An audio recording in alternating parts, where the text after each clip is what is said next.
Hey, good afternoon, everyone in U.S. history, too. I thought I would put up a quick chapter review, chapter 27 from American Yelp, dealing with the 1960s. Although I guess I was alive in the 1960s. I was born in the 1960s. But it's a political and historical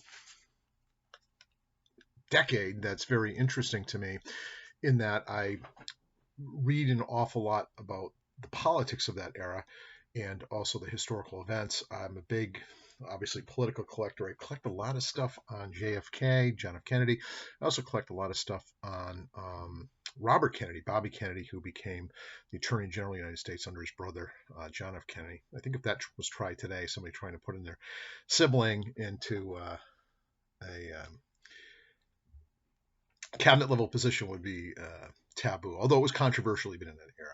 But I studied this era a lot. I think it's an exciting era because certainly my parents lived through it. My brother and sister are older than I am. They lived through it. And I have tons of photographs from through my family.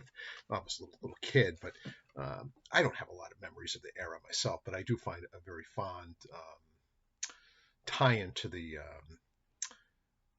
I think recent history simply because I was born during the 60s. But it starts off with I don't know why it didn't start off with the Kennedy Nixon campaign because it was so fascinating, so very, very tight. John F. Kennedy won it as the Democratic candidate.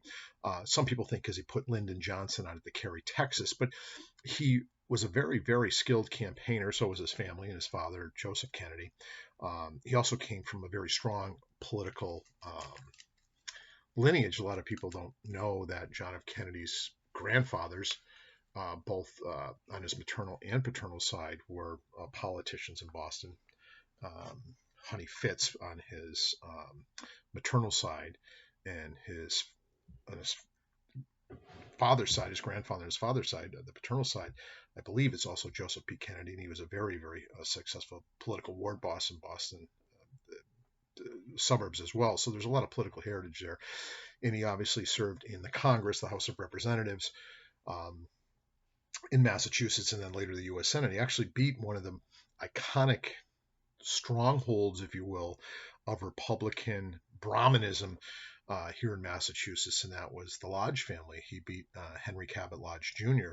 Although later they worked together, Henry Cabot Lodge became an advisor, I believe an ambassador, for a period of time under JFK, and they worked closely together. I'm reading a very good book right now. I think it's called The Last Brahmin, and it's about Henry Cabot Lodge Jr., and he got beat in the election of, I believe it's 56, and John F. Kennedy became a United States Senator. And then from there, he became, 50, I think it'd be 54 or 52 would be the senatorial election. But then shortly thereafter, he almost became the Democratic nominee with Adlai Stevenson. His father didn't want him to be. Back then, the conventions played a lot more role in who we picked as vice presidential candidates and presidential candidates to some degree at the convention. It was a big deal back then. And they were going through several calls of the votes, and there was 3 or 4 players, one of them being John F. Kennedy. He ultimately loses to a guy named Estes Kofferver, and a very difficult name to pronounce, so I apologize if I butcher it. But it looked like JFK was going to get it, and then the next row, and all of a sudden it just shifted and went to Kofferver, and Kennedy did a very eloquent, and you can look at it on YouTube if you're interested in eloquent concession speech, congratulating Kofferver and Adlai Stevenson supporting the ticket, and he worked hard for it, knowing full well you're running against Ike Eisenhower, one of the most popular presidents in history, certainly one of the most popular historical figures in all of history because of his wartime leadership in World War II. So Kennedy stays in the Senate, and then we know comes along the 1960 a presidential election, and he becomes the Democratic nominee. He nominates somebody who many people think he very much disliked, and I think he did. I know his brother certainly disliked him, Robert Kennedy, and that's Lyndon B Johnson from Texas.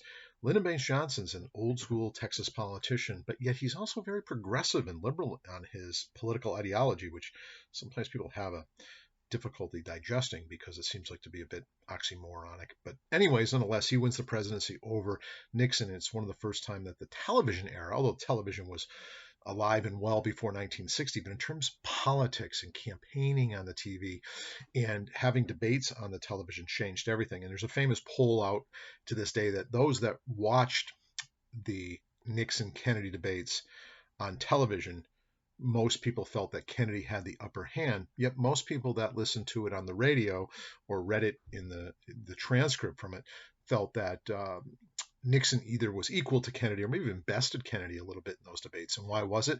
Because Kennedy had charm, good looks, and he had a style about him that developed grace under pressure, if you will, is what the terms were. I'm laughing a little bit thinking about what happened today. As a matter of fact, we just moved here not too long ago, and there's a room just filled with stuff. I'm terrible at organization, so as long as I got everything in my house, I can care less where it is.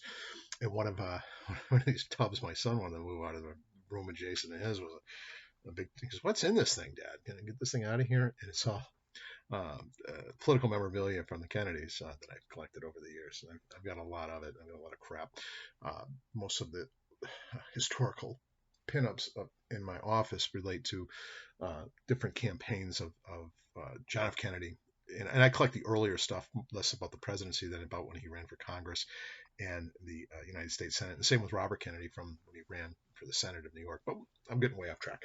So it's a new era. It's the era of television. And Kennedy wins a very close popular vote, although, you can talk about fraud and all that stuff. Until it's proven, I don't know if there was fraud, but there's a lot of allegations that his father had a lot of connections and was able to maybe do some fraudulent voting, and especially in the Chicago suburbs.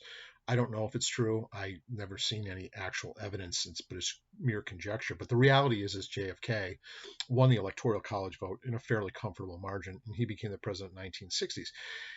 And in that early era, there was a lot of optimism in our country. We gave one of the best inauguration speeches of all time about, ask not what your country can do for you, but what you can do for your country. And it was very uplifting, and there was a period of hope, I think, in the nation in the early 1960s, of progress in the sciences and the arts and in education, and people didn't want to be left behind. So that's why the civil rights movement, although the civil rights movement has been going on since the advent of our nation, there's no question that people have been fighting for their place at the table, so to speak, but it comes to a head in the 1960s. It really does. These fights were going on, obviously, since the end of before the Civil War, but in terms of legal fights and challenges and protest and organization, obviously it was occurring right after the Civil War to get the 14th Amendment passed, the 15th Amendment, certainly the 13th Amendment. So there was always a push for civil rights, but it became much more broad-based. It wasn't just for African Americans. It was for Latin American groups. It was for women. It was for poor. There was many diversified groups that really, really started to push really hard. And the success comes in 1965 after John F. Kennedy is assassinated. John F. Kennedy wasn't anti-civil rights. In fact, he gave a beautiful speech after there was riots on the campus of University of Alabama in Mississippi. 2 people died in one of the riots when James Meredith was first allowed onto the campus. And he gave a nationwide speech about how people should expect that people are going to be outraged if they're not given equal access to justice and to public institutions and things like that. So he was definitely had a view of fairness and civil rights, but in terms of pushing legislation, he was very, very cautious for fear of losing the Southern Democratic bloc for his future reelection, which wouldn't come because of assassination, obviously, but also in terms of promoting other domestic policy decisions that he wanted to do. But it was a very, very interesting period of time. The Kennedy and Cuba, we know Cuban tensions really start building up. We're still in the midst of the Cold War, and there's a Cuban revolution run by Fidel Castro. Initially, it was during Eisenhower's administration.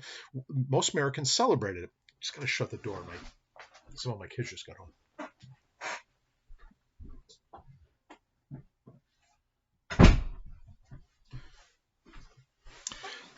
And during the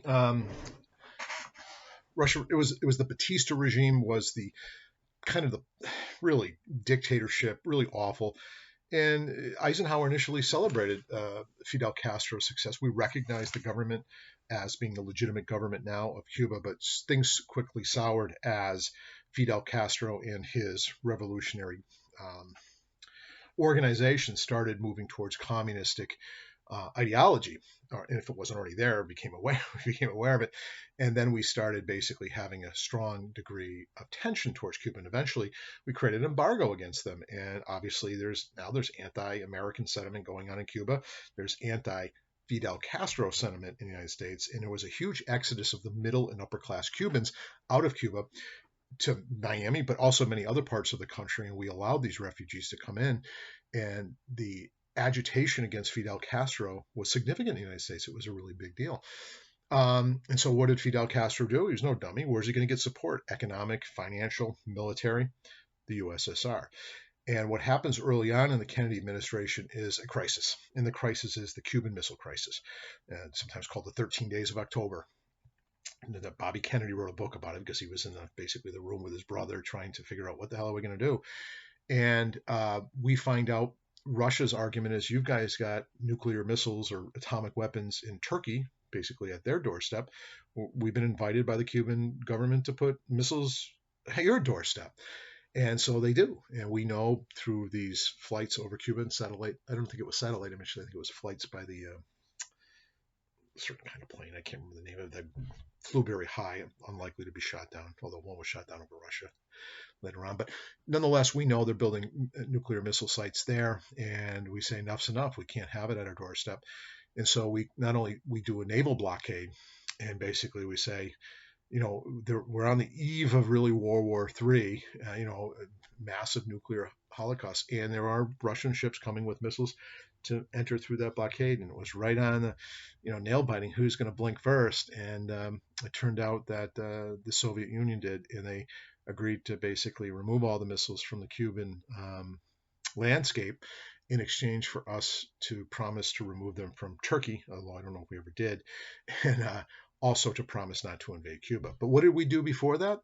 We did something pretty unfortunate, although there's something called plausible deniability, is that we had some immigrants from Cuba who were very upset with the Cuban government. And there was a belief that if these Cuban exiles could go in with some small arms, they'd get the Cuban people to rise up against Fidel Castro and overturn it. So a CIA, an organization of the American government, basically armed and financed and helped train these exiles and put them over in small military craft that wasn't marked with American insignia, and they had them land on the shores of Cuba in an area called the Bay of Pigs, and you probably heard the term before.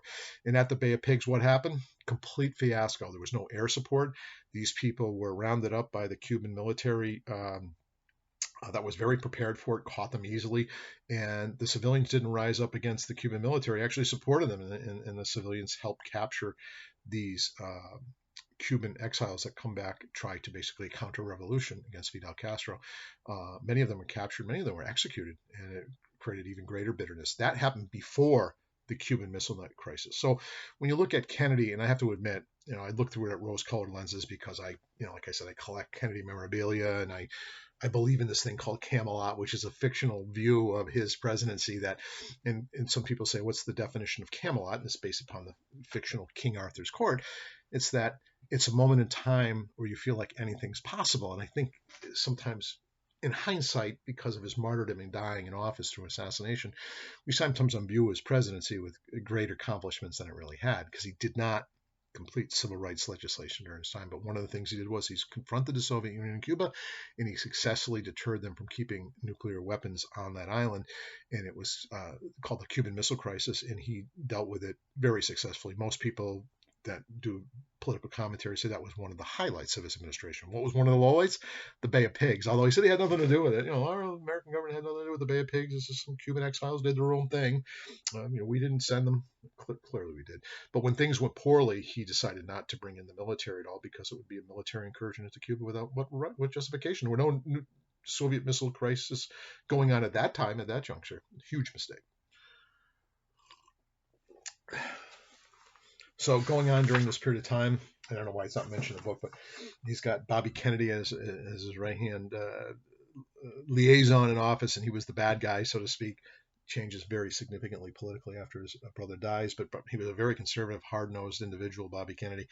And and John Kennedy would deal with people with grace and dignity. When he left the office, he'd give Bobby marching orders to go tell different aides de camp that they were in trouble, and and they were going to get screwed if they didn't follow a certain line of behavior. And I just find that fascinating. The brothers, I always imagine my brother and I doing things like that, but we didn't.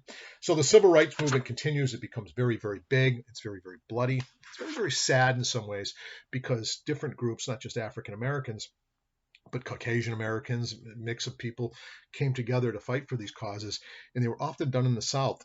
And the South reacted with stiff defiance, some of it violence. And the Freedom Riders that went down in buses went down, and I wish I don't know if I underlined it specifically. And I heard one of them speak live, one of the people that were on it that served later in the Kennedy administration.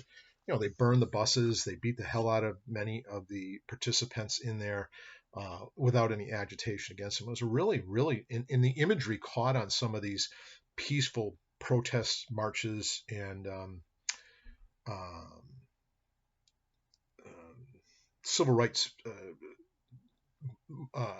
journeys, if you will, because some were on buses, some were on marches, were just so brutal, and they were often depicted on film. And when you watch it on film, and even if you have a kind of a bias one way or the other, but when you see when these people are being attacked by dogs with law enforcement, and all the people are trying to do is march to say, we want a fair shake in society, it shifted the civil rights movement much more, I think, favorably to advance the cause. But some people had to suffer significantly. I think there's a picture of John Lewis in here. Yeah, there is on page 325. Hopefully it's the same in your book. They have John Lewis in here, who recently died. He became a congressman later on from Georgia, a very successful politician. But he got his head smashed open on, I don't know if it was in Selma, Alabama, or where he was specifically, during one of those freedom marches. And we know one of the big leaders that came out during this period of time was a reverend by the name of Martin Luther King. And he advocated for nonviolence. And I think it was probably the most adept political move ever, was basically you just keep advancing the cause and you don't use violence. And that goes back to the debate we had way back earlier in the civil rights movement. Booker T. Washington, that's Booker T. Washington. You advance the the African cause by education, by financial reform, by getting involved in society peacefully, and you turn the other cheek. And that was obviously very different than W.E.B. Du Bois, who believed that you had to have a more militant action. You have to fight harder and you have to push back. And that's what happens during this era of the civil rights movement, when it doesn't seem to be as successful as it ends up becoming. People like Malcolm X and others, and Stokely Carmichael and these other groups said,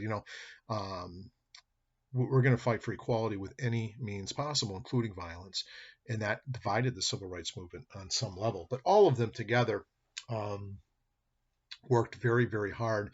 And I think JFK's death may have helped advance the civil rights movement, because shortly before his death, he gave that famous speech about the expectation of fairness in our system, whether you're black or white or whatever your race or ethnicity or religious organization deserves respect. And he gets assassinated shortly thereafter. And I think LBJ used that as the catalyst to get the 1964 Civil Rights Act. Huge. The Civil Rights Act of 1964 not only banned discrimination in public amenities, schools, public housing, rights and access to different institutions, all became basically barred from discriminating because of race, color, creed, national origin.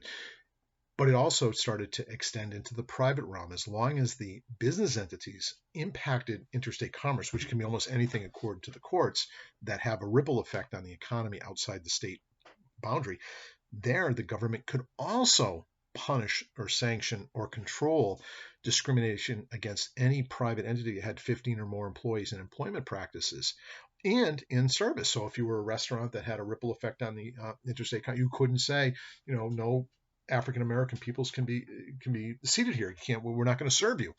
That was deemed to be a violation of 1964 Civil Rights Act. Huge. And shortly thereafter is the Voter Rights Act. I believe it's 1965, also under LBJ. Lyndon B Johnson comes into office after the assassination of John F. Kennedy in November of 1963. And unfortunately, the Vietnam War is going to make his legacy look terrible. And also some of the things he did in the war on poverty made the government so huge in terms of spending money that often looked like a boondoggle, like a waste, because a lot of the money was spent on local community groups, and they were given to local community groups to administer the funds. It's like, we're going to give money to the poor, and we're not going to give it to local political agencies and professionals and bureaucracies to control. We're going to actually create action committees from within the groups that are going to benefit from the funds. And there was some evidence that the organizations weren't always very successful in being organized, but also there was a lot of corruption and basically a lot of just really poor management and ineffectual program design on the war on poverty. But the Civil Rights Act of 1964 starts to bring legal teeth into things like desegregation, into things like unemployment practices that can't be discriminatory if you have 15 or more employers. And why 15 or more?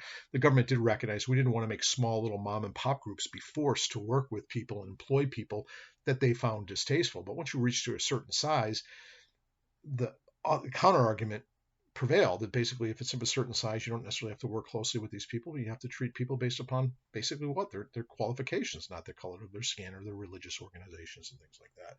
There's a picture here, and I know I'm a little bit scattered today in terms of my dialogue. There's a picture here, and it doesn't give his name, unfortunately, but it's Attorney Kassenbach, who later became the Attorney General, where he's confronting George Wallace. George Wallace was of course, the governor of Alabama, and he stood in the doorway of the University of Alabama and would not let in African American students, and he stood there. It was actually a bit of a political theater, meaning they knew back at home, John F. Kennedy actually came to a deal with them. Suppose they were going to have Kassenbach come down from the Attorney General's office. He's not the Attorney General, he was the Assistant Attorney General at the time. And he's going to confront them with an order to move out of the way, and he brought the National Guard with him. And the political theater was understood what was going to happen, and George Wallace was allowed to give a speech that he would say things like, segregation now, segregation tomorrow, and segregation for all time in the state of Alabama.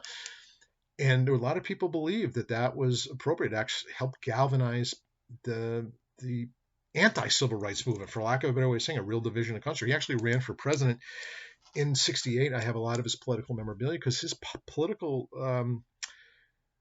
race actually got a lot of. He did quite well. There was an attempted assassination in his life. He was shot several times. He was wheelchair bound for the rest of his life. And the nice thing you can say about this racist individual was he had an awakening later in his life, and he apologized and realized that his racist beliefs were very, very wrong. And that's what I think about our nation sometimes when we have these historical backdrops that are very troubling to us, and sometimes we almost wish they didn't happen. We sometimes recognize that that's what the nation does. There's an awakening, and we recognize we did things wrong. That's one thing you can say about George Wallace. But anyways, that was political theater. It was staged. Kassenbach hands him some paperwork. George Wallace gives his little speech, then steps aside. Crisis averted. But Kassenbach spoke in Massachusetts, I don't know, late 1990s or something like that. And I had a chance to see him, and I missed it. I got lazy, decided not to go out that night. And when I looked at the newspaper the next day, it was like 50 people showed up to listen to him speak. And this is, one of the great civil rights moments in history. And I blew that opportunity. I think he died in like 2012 or something like that. But I wish I took advantage of meeting some of these great political figures while they, can't meet them when they're dead, I guess. Maybe someday I can, but not right now.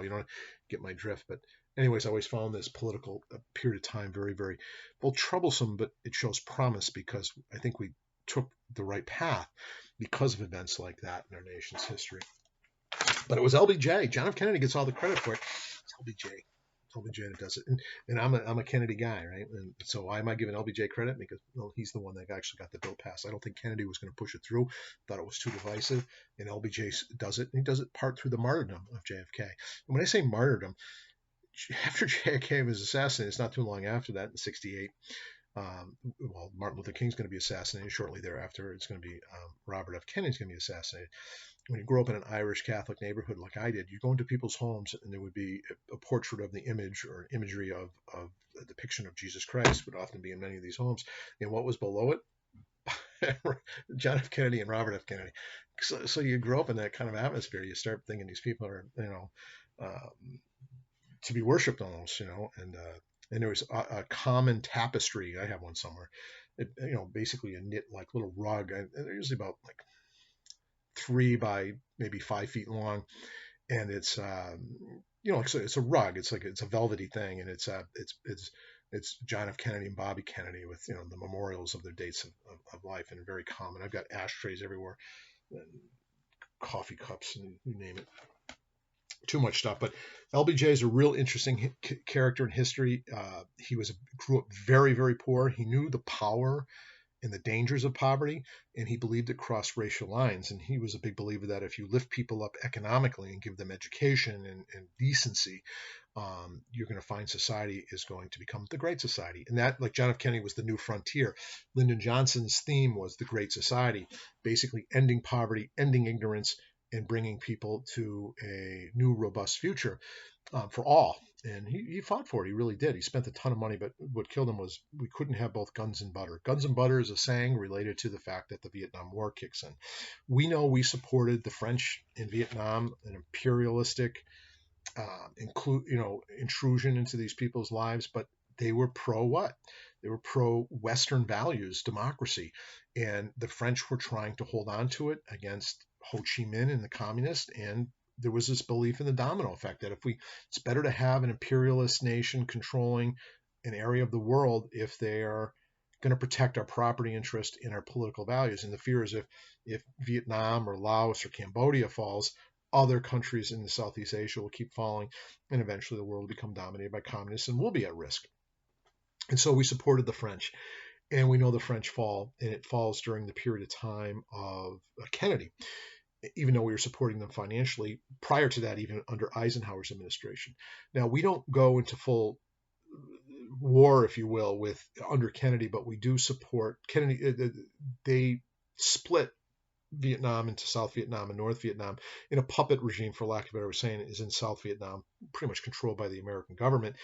And we finance it, and we give them tons of military support, tons of military support, tons of money economically, and a lot of advice. And we spend North Vietnam, like 10-1, but we can't keep control. We're going to lose it. And eventually they agreed to go through the UN, United Nations, for an election. Should North and South Korea become one, and should it be run by the communists, or should it be run by the Democratic Society of South Vietnam? We cancel it. We cancel the election because what did we realize? The communists were going to win. And that's one of the things that's the irony and the hypocrisy of spreading democracy throughout the world. Sometimes the result is what? Tragic. That's what happened in the Middle East not that long ago when we had democratic reforms in the West Bank, and we put in elections in there. And who won the election? Hezbollah. It's on the list of terrorist organizations. And I remember George Bush the Younger was president at the time, and I always remember him getting a question.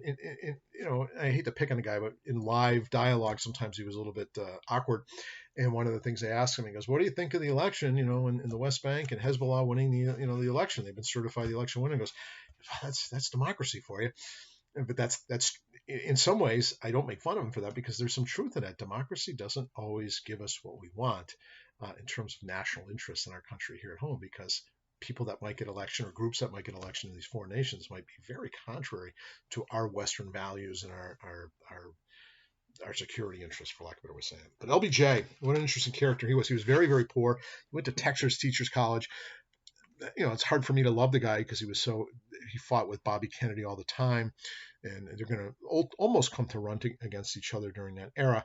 They don't, but LBJ doesn't get enough credit for the civil rights movement, maybe because he's a Southerner, maybe because he's got that Southern drawl, maybe because the anti-sentiment about him taking over office through the assassination of John F. Kennedy. I don't know.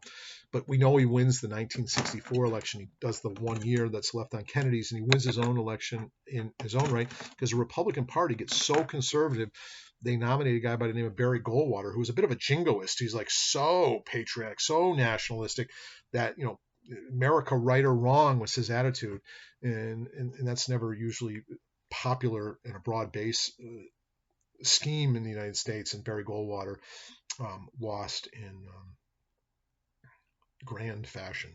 Barry Goldwater, one of my favorite campaign buttons is AUH2O. Those of you that know a little bit about chemistry, that's one thing I ever learned in chemistry. AU is the elemental, shorthand, if you will, for gold. AU stands for gold, and H2O is obviously water, gold water. And if you see buttons that say AUH2O, that's Barry Goldwater. So Johnson's Great Society spent a ton of money on it, and unfortunately, when the Vietnam really gets going, I think it's in '64. It is. It's August 2nd.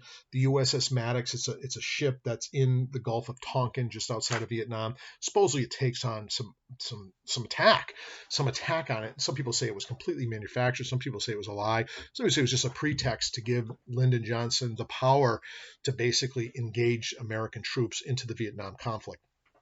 And that's exactly what happens. It's called the Tonkin Resolution. Congress basically doesn't declare war on Vietnam.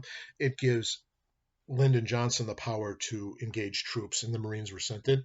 Started the Vietnam War in 1964. General Westmoreland.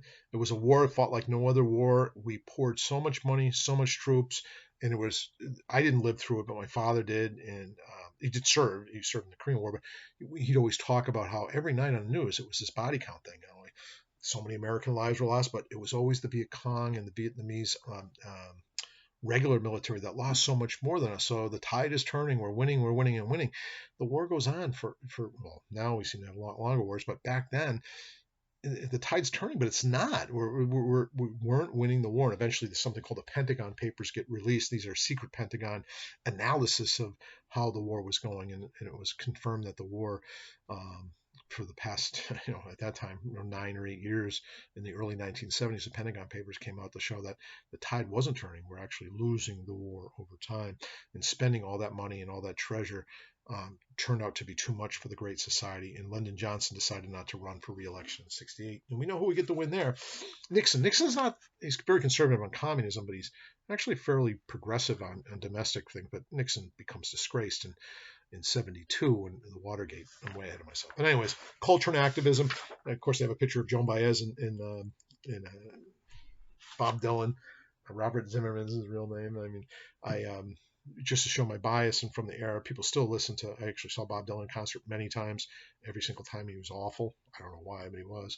But I love Bobby Dylan. But there was a cultural revolution going on as well. We all know the '60s with I think the hippie movement was overplayed, but the concept of growing your hair long, dissension, dissatisfaction with the staleness and the sort of rigidity of the 1950s was definitely under a lot of pressure to change. I don't think it was nearly as big as history tries to suggest it was, but it was. I should pull a picture of me in the early 1970s when I had hair all the way down. Sort of my brother, he was older than me. I don't think I had a haircut for 10 years or something like that.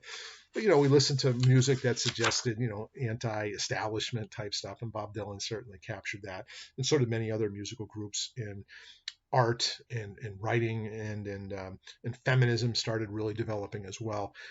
I still don't think it was nearly as monumental, the cultural sea change, if you will, during the 1960s, as history sometimes likes to suggest. But I do think it's worth noting that the '60s were a time of torment and disillusionment.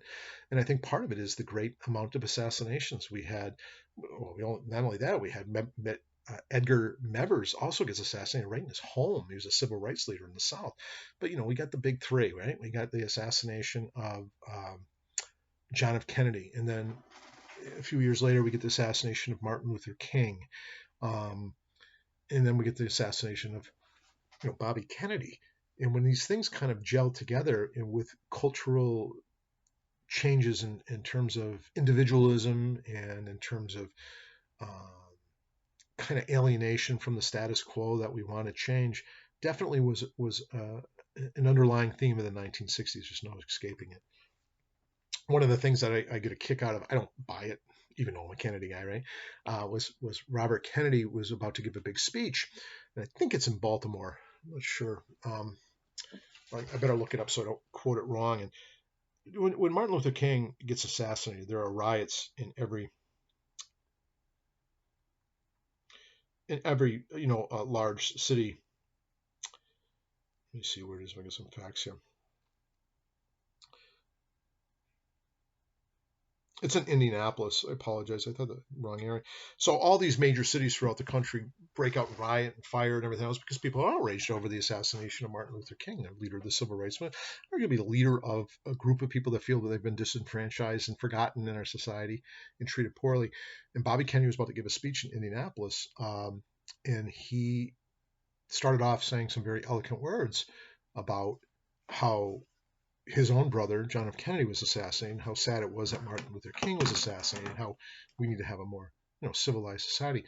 And ironically, I don't know if that's true or not, but I know it's true in this sense. Indianapolis did not break out in riots, and a lot of people credit RFK's speech in that early evening. I don't know if it's true that the speech did it or not, but if you ever get a chance, I should post it. But I think I'm showing my bias a little bit that Robert Kennedy's eloquent speech about Martin Luther King's assassination resonates to this day about we don't do things through assassination, we do things through political processes. Let's hope anyways. So the ethos of the 1960s: freedom, rebellion, individuality, arguably growth in drug use, LSD, marijuana. I think it was around for a while, but I think it becomes more popularized as part of the rebellious movement. I'm not so sure, maybe. Talks about some of the authors that were out. We know some of the groups that were getting frustrated with Martin Luther King's peaceful, I don't want to call it Booker T-ism by any means. It was more aggressive than that, but it was about defying basically unfairness.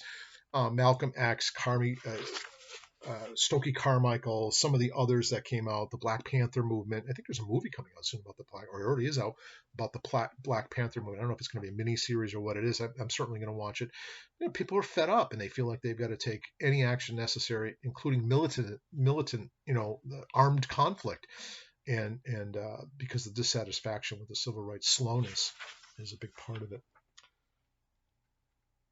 And we know the Native Americans, one of the group, Native Americans actually, sometimes called the Red Movement at this time, Red Power Movement. They, in 1969, this is after Alcatraz has closed, the island off of San Francisco that were once a prison. They occupied that for more than a year and a half. One of the people that occupied that island was actually a student at the Mount, and I met him. Unfortunately, he died back in 2007 or 8. But he was one of the Native Americans that actually occupied Alcatraz for a period of time, and he got convicted of a crime, and as a result of that, kind of screwed up his record. Although a Vietnam War veteran and some other great things in his history, had a permanent record, and I think it screwed him up something with his gun permit. I always remember what a tragedy it is.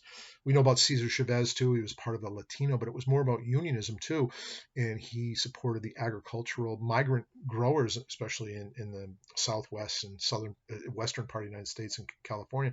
He went on a hunger strike. There's a famous picture of Bobby Kennedy, who was once kind of a conservative, but after his brother's death and he ran for president himself in '68, there's a picture of him seated discussing some of the issues with the famous Cesar Chavez. And in fact, in California, it's still a holiday to this day.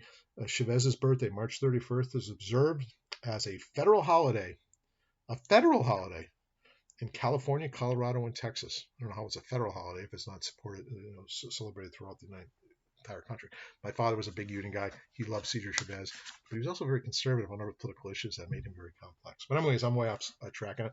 We know the feminist, there was a famous book, it might be on the test, Betty Friedman's The Feminine Mystique, just talked about women's dissatisfaction with being basically pigeonholed into having expectations about what it means to be a woman, and being a homemaker and things like that. But there was a backlash against feminism by women too, not just by men, that some women supported that was the traditional value system. So there's this tension, there's this unbelievable tension in the 1960s about the right way to go and the wrong way to go. Environmentalism, always around. It was around since certainly Teddy Roosevelt with the reservation of certain federal lands to preserve them and conserve them.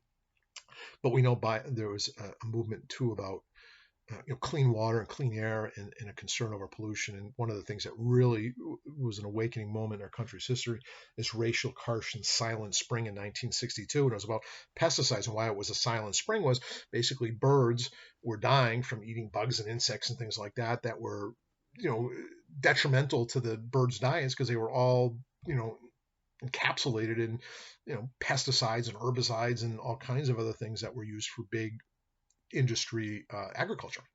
And why is it silent? Well, the birds aren't going to be born in the spring, and we don't hear all the songbirds.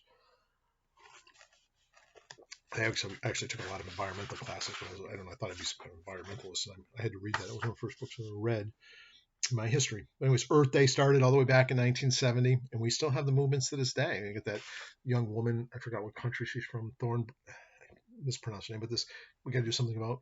Unfortunately, got the name global warming. I think a better name for it is global. It's not necessarily, well, it is warming, but it's about weather changes because of environmental impact. I don't know if it's because of humans, but it's certainly happening. Very interesting urges during and changes. Even the Catholic Church changed significantly during this era. If you were, it was before my time, but Catholic churches prior to the 1960s would do mass in Latin. Unless you knew Latin, you didn't know what the heck they were saying. But it became more liberalized, if you will. I don't know how liberal a thing it is to change it from Latin mass to basically in the words of the local community. So there was Polish masses, English, and others in French and all over the place. And I remember my brother and I went to a traditional mass with my father, and it was in Latin. And my brother says, "Dad, I think we're in the French church because they're speaking French." And I remember my father had to leave the church because he couldn't stop laughing because it wasn't Latin, it was French. That's my brother. But even so, the liberalism, this loosening of some of the constraints of the way in which we did things certainly occurred during the 1960s. But like any time there's change like that, there's a bit of a backlash too, and it gives rise to conservatism in the Republican Party gets a great deal of success as a result of the backlash, I think, to the 1960s. Anyways, I was a bit all over the place. Oh, we also had the moon landing in 1968. I wish I had a picture of my brother. I think I do somewhere. I was a little kid, I was like 4, but I remember it. Why I remember it is because my brother is standing in front of the television with his camera taking pictures of the television because it was such a monumental moment, because it was also part of the Cold War, because although the Russians or the Soviets put a man in orbit before us and had seemingly more, and also a satellite in orbit, we continued to compete. And we know John F. Kennedy's part of his campaign was based upon a race to the moon. He wasn't alive when it happened, but it would happen largely because of his impetus over it. And we know Neil Armstrong's famous speech, one small step for man, one giant leap for mankind, was that era of optimism that we could overcome almost any obstacle that we had. So although there was a lot of tension in the 60s, there's a lot of optimism as well. But it's funny because I remember living a little part of the end of the 1960s, very little, and I have a picture somewhere of my brother taking a picture of the TV. And my brother's pictures, every so often I'll go through stuff. I'm very nostalgic and sentimental. I go through all these pictures, and every so often I'll see a picture of a black and white TV. And you could tell by the carpeting and the crappy wallpaper in our house and stuff. And I said, what the hell? Who was taking a picture of the TV? And I think it just didn't come through. That was probably my brother taking a picture of the television. It was 69. I don't remember dates very well in terms of specificity, but at the very end of the 1960s, we do our lunar landing, and it was a huge, huge deal. No question about it. But that's the 1960s in a nutshell. Pretty recent history. Any questions, concerns, don't be afraid to shoot me an email. I'm sorry these things go so long, but with this distance learning thing, I feel like I got to try to have a presence with you guys in some way. And if we were in class, I'd be talking for an hour and 20 minutes or an hour and a half. Hopefully you guys would be talking too. And that's where that dynamic will always be lost on some level. And then we talk about doing these things live, but with students' schedules, we have to keep it a bit asynchronous. But they shouldn't be afraid to reach out and make comment or ask questions. Be well.